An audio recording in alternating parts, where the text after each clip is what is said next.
Hi friends, this is Arvind Chahar and welcome to our institute YouTube channel. ये है राष्ट्रीय प्रदेश का पार्ट 2। हम घटनासार, घटना चक्र, पीआईबी और अदर मिनिस्ट्री की साइड से इंपॉर्टेंट टॉपिक्स कवर कर रहे हैं जो कि आपके लिए बहुत लाभदायक सिद्ध होंगे। आप इसकी पीडीएफ के लिए टेलीग्राम चैनल ज्वाइन कर सकते हैं। वहाँ पर डेली करंट अफेयर्स का रिवीजन भी करवाया जाता है। टेलीग्राम चैनल का लिंक आपको नीचे डिस्क्रिप्शन में मिल जाएगा। तो फ्रेंड्स, अब वीडियो स्टार्ट करते हैं। राष्ट्रीय प्रदेश के 50 टॉपिक्स हम पहले वीडियो में कवर कर चुके हैं। अब आगे स्टार्ट करते हैं। फरवरी 2021 में तमिलनाडु के किस जिले में एशिया का सबसे बड़ा पशुधन अनुसंधान केंद्र खोला गया? तो ये खोला गया है सलेम के थलाईवासल में। 11 फरवरी को किसकी पुण्यतिथि भारत में समर्पण दिवस के रूप में मनाई जाने लगी है? पंडित दीनदयाल उपाध्याय जी की। गणतंत्र दिवस परेड में सर्वश्रेष्ठ मार्च करने वाली टुकड़ी की ट्रॉफी किसे प्रदान की गई? दिल्ली पुलिस जाट रेजिमेंट को। FAO तथा आर्बर डे फाउंडेशन द्वारा 2020 की ट्री सिटी ऑफ वर्ल्ड के रूप में किस शहर को मान्यता प्रदान की गई? हैदराबाद, तेलंगाना को। हाल ही में भारत का पहला फायर पार्क कहाँ पर स्थापित किया गया? ये उड़ीसा राज्य में। भारत का वह राज्य जिसने अपना पहला ह्यूमन मिल्क बैंक खोला? केरल। 167 देशों की वैश्विक लोकतंत्र सूचकांक 2020 में भारत की रैंकिंग क्या है? तो ये है 53वीं रैंक। भारत सरकार ने किस महान स्वतंत्रता सेनानी के जन्मदिन 23 जनवरी को प्रतिवर्ष पराक्रम दिवस के रूप में मनाने का फैसला लिया? नेताजी सुभाष चंद्र बोस के जन्मदिन को। सुभाष चंद्र बोस को श्रद्धांजलि देते हुए किस रेलगाड़ी का नाम परिवर्तित करके नेताजी एक्सप्रेस कर दिया गया? ये हावड़ा कालका मेल का। भारत का पहला श्रम आंदोलन संग्रहालय कहाँ पर स्थापित करने का निर्णय लिया गया है? अलापुझा, केरल में। भारतीय राज्य नागालैंड में वह गांव जिसे देश का पहला हरित गांव घोषित किया गया? खोनामा गांव, नागालैंड। भारत का पहला पॉलिनेटर परागण पार्क कहाँ पर स्थित है? ये हल्द्वानी, नैनीताल, उत्तराखंड में स्थित है। देश का वह राज्य जो पहला पूर्णतः डिजिटल प्राथमिक स्वास्थ्य प्रदाता बन गया है? ये केरल राज्य बन गया है।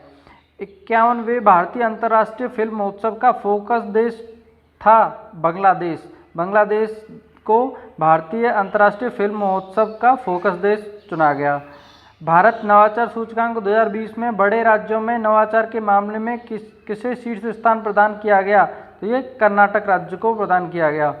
भ्रष्टाचार धारणा सूचकांक 2020 में भारत को कौन सी रैंक प्रदान की गई? 86वीं। ग्लोबल क्लाइमेट रिस्क इंडेक्स 2021 में भारत को कौन सी रैंक दी गई है? 7वीं रैंक। पहले वेटलैंड संरक्षण प्रबंधन केंद्र को कहाँ स्थापित किया गया? चेन्नई में। ये बहुत इंपॉर्टेंट क्वेश्चन है। इंडिया स्मार्ट सिटी अवार्ड किस मंत्रालय द्वारा प्रदान किए जाते हैं? तो ये प्रदान किए जाते हैं केंद्रीय आवास एवं शहरी कार्य मंत्रालय द्वारा। स्मार्ट सिटी अवार्ड 2020 के तहत राज्यों की श्रेणी में किस राज्य को ISAC 2020 में शीर्ष स्थान प्राप्त हुआ? ये उत्तर प्रदेश को। स्मार्ट सिटी लीडरशिप अवार्ड किस शहर को प्रदान किया गया? अहमदाबाद को। सतत विकास लक्ष्य इंडिया इंडेक्स की शुरुआत किस वर्ष हुई? 2018 से इसकी शुरुआत हुई। 2018-19 के लिए जो प्रथम बार ये इंडेक्स जारी हुआ था। तीसरे संस्करण जो कि अभी हुआ है 2021 के लिए, इसमें 17 ध्येय, 70 लक्ष्य और 115 संकेतक शामिल हैं। और तीसरे संस्करण में उत्तर प्रदेश 60 के स्कोर के साथ अच्छा प्रदर्शन की श्रेणी में शामिल है, यानी परफॉर्मर की श्रेणी में शामिल है। रायसीना डायलॉग का पहला आयोजन किस वर्ष किया गया? 2016 में। 2021 के छठे संस्करण में रवांडा के राष्ट्रपति पॉल कगामे तथा डेनमार्क के प्रधानमंत्री मैट फ्रेडरिक्सन ने मुख्य अतिथि के रूप में हिस्सा लिया। संयुक्त राष्ट्र की आर्थिक सामाजिक परिषद इकोसॉक में 2022-24 की अवधि के लिए एशिया प्रशांत देशों में से किन देशों को निर्वाचित किया गया?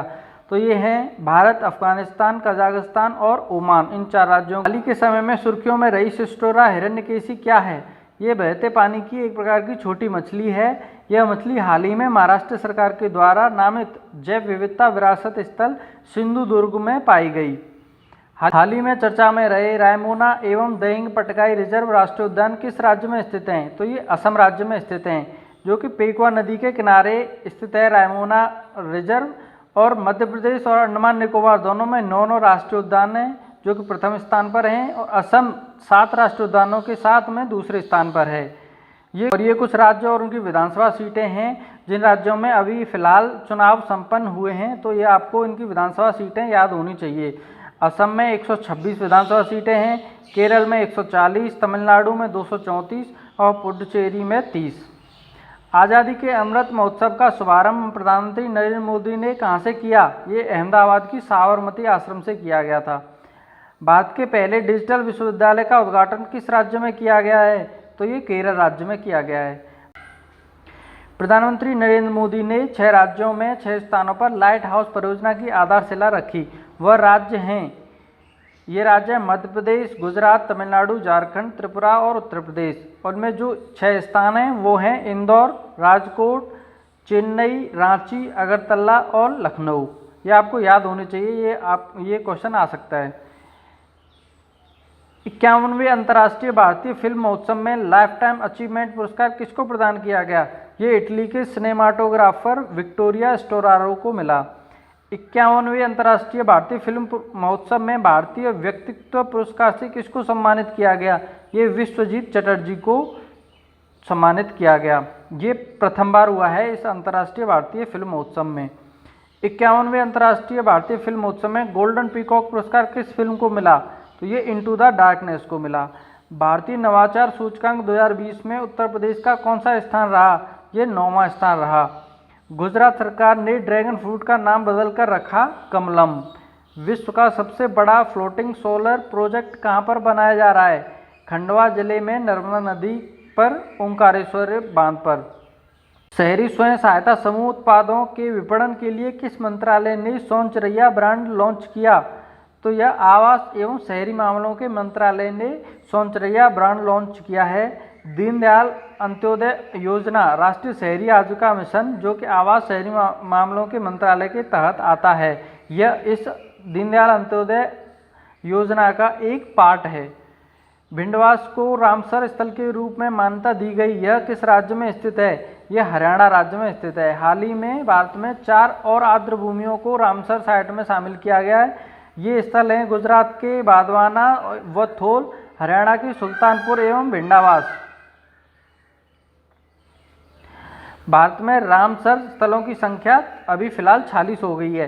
किस राज्य केंद्र शासित प्रदेश के पुलिस विभाग ने EFIR पहल लॉन्च की? तो ये मध्य प्रदेश पुलिस ने की। किस भारतीय शहर को भारत का पहला वाटर प्लस शहर घोषित किया? इंदौर। Very important question. वैश्विक युवा विकास सूचकांक ग्लोबल यूथ डेवलपमेंट इंडेक्स में भारत का रैंक कौन सी है? 122वीं रैंक है। यह सूचकांक लंदन में राष्ट्रमंडल सचिवालय द्वारा जारी किया जाता है। अल मोहिद अल हिंदी किस देश के साथ भारत का नौसेना अभ्यास है? सऊदी अरब के साथ में। संयुक्त राष्ट्र द्वारा किस वर्ष को शांति और विश्वास का अंतर्राष्ट्रीय वर्ष घोषित किया गया? 2021 को। किन 2 देशों की नौसेनाओं ने जायद तलवार 2021 अभ्यास का आयोजन किया? भारत और UAE ने। PM दक्ष योजना को कौन सा मंत्रालय लागू कर रहा है? यह सामाजिक न्याय और अधिकारिता मंत्रालय लागू कर रहा है। राष्ट्रीय औद्योगिक गलियारा कार्यक्रम के तहत अब तक कितने औद्योगिक गलियारों को मंजूरी दी गई है? तो यह 11 को मंजूरी दी गई है। ये 11 गलियारे मैंने इसमें PDF में मेंशन कर दिए हैं, आप इसको याद कर सकते हैं। टोक्यो 2020 ओलंपिक में हॉकी में कांस्य पदक जीतने के लिए भारत ने किस देश को हरा दिया? ये जर्मनी को। नेल्लोर वासुदेवन नंबूदरी, जिनका हाल ही में निधन हुआ, यह किस नृत्य शैली से जुड़े हुए थे? तो ये कथकली से जुड़े हुए थे। नई प्रकाशित पुस्तक नेहरू तिब्बत एंड चाइना के लेखक कौन हैं? अवतार सिंह भसीन। लोकमान्य तिलक राष्ट्रीय पुरस्कार 2021 किसने जीता? तो ये साइरस पूनावाला ने जीता। तो ये हुए राष्ट्रीय परिदृश्य के टॉप 100 क्वेश्चंस। तो आप इनको अच्छे से याद कर लीजिएगा और टेलीग्राम चैनल ज्वाइन कर लीजिए, चैनल को सब्सक्राइब कीजिए ताकि आपको इम्पोर्टेंट नोटिफिकेशन मिलता रहे। आपको अंतर्राष्ट्रीय परिदृश्य से नेक्स्ट वीडियो लेके आऊँगा जो कि 2 या 3 पार्ट में कवर हो जाएगी। वीडियो देखने के लिए थैंक यू सो मच।